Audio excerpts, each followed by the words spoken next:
We've been sold the dream of living in the mountains, but without free time, it's just another grind. I've been living and working in ski resort towns since I was 18 years old now. I've lived in Steamboat, Methven, Avon, Government Camp, Kirkwood, Tahoe City, and I've skied over 45 different ski resorts over the last 10 years. And in a week, I moved to Perisher.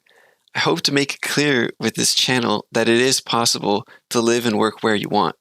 But how do you make the most of it? How do you decide where to go with so many places to choose from? With so many variables to juggle, it's nearly impossible to make a reliably informed decision on your next move, unless you know how to look for the info that will help you truly envision your life after your next move. Free time on mountain is the #1 predictor of quality of life in the mountains. This means that before you move to a new area, finding out how much time people spend actually free skiing should be your #1 priority. Here's why. Free time is a currency. It can be exchanged for sleep, extra work days, and other investments.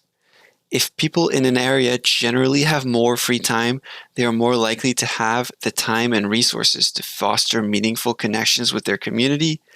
The reason people don't rove around every 6 months is because they're already well connected to a community, or they know how hard it is to assimilate into a new one and don't want to start all over again.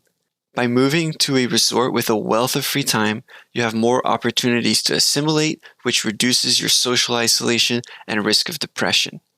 It is easy to gather a variety of anecdotes from locals regarding their free time.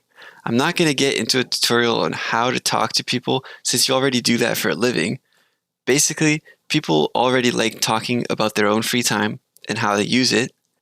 All you have to then do is get in the habit of asking them where they lived, how much free time they had, and why. It's important to ask why, because it'll give you insight on other variables that are anecdotal or that just are a product of the environment of that ski resort. You need to be finding out how much ski and ride time they are experiencing in the mountains they live in. Super important because you can make the most useful deductions from this information. If they say they have 5 leisure days a week and can still afford rent, it helps to know whether that's because the mountain has a long commute and frequent wind closures, or if that person really lived in ski town heaven. Free ski and ride time on mountain is a powerful indicator of quality of life in the mountains because it's a currency like any other. I've lived and worked in mountain towns where people really do get to ski every day, and their rhetoric is completely different from that of people living in resorts where this is not accessible. One thing I learned while talking to people in Vail before my next move to Mount Hood was that working evening shifts at the Timberline Hotel at Mount Hood enabled 9 a.m. to 3 p.m. skiing every day, November to August with lift access and year-round with hiking.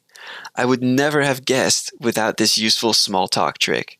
By having meaningful, focused conversations with your coworkers and industry peers, you can slowly but surely gain insight not found on the internet.